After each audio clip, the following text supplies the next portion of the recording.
Good evening, everybody. It's day 3 of the Teachers Lab, and today we are looking at mobility and flexibility. Most clients or most sports people will always apply to me because they want to improve their mobility and flexibility. When I'm getting physios and doctor referrals, and also people who have had recent spinal operations, the physio or the therapy consultant or the medical practitioner always recommends to improve mobility and flexibility. But where does mobility actually start? Well, first of all, we are all different.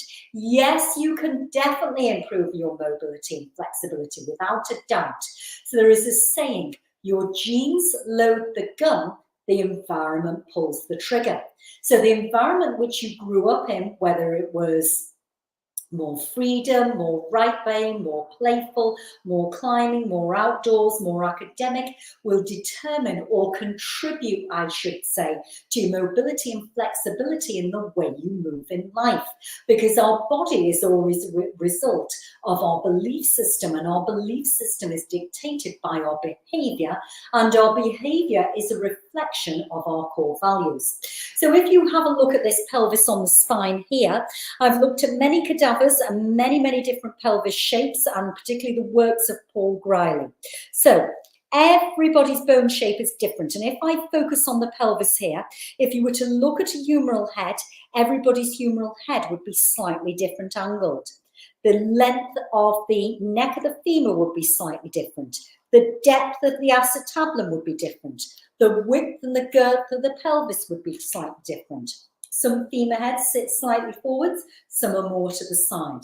I know after years of working with many movement practitioners, especially professional sports people, that the closer or the smaller your pelvis and the closer the femur heads towards each other, the faster the gait will be. And that would be particularly for runners like Paula Radcliffe.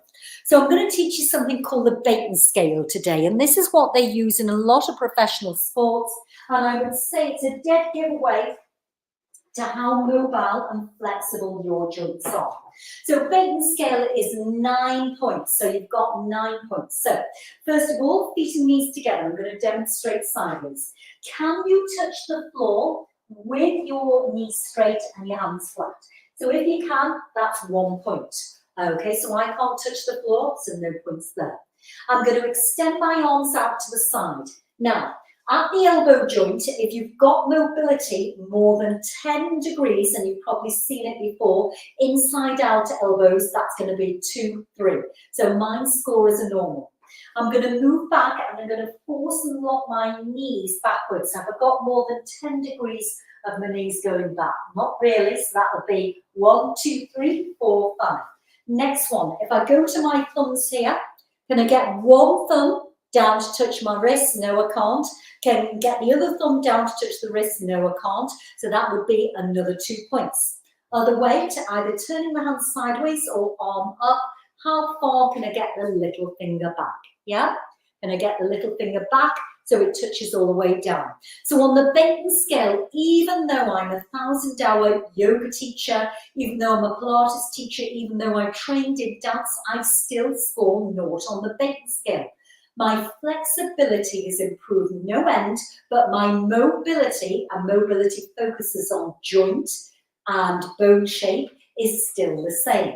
So yes, you can improve, guys. There are lots of different things which contribute. As always, everything's multifactorial. If you want to know more, drop me DM. Drop me your email, drop me your phone number, and I will send you some information through.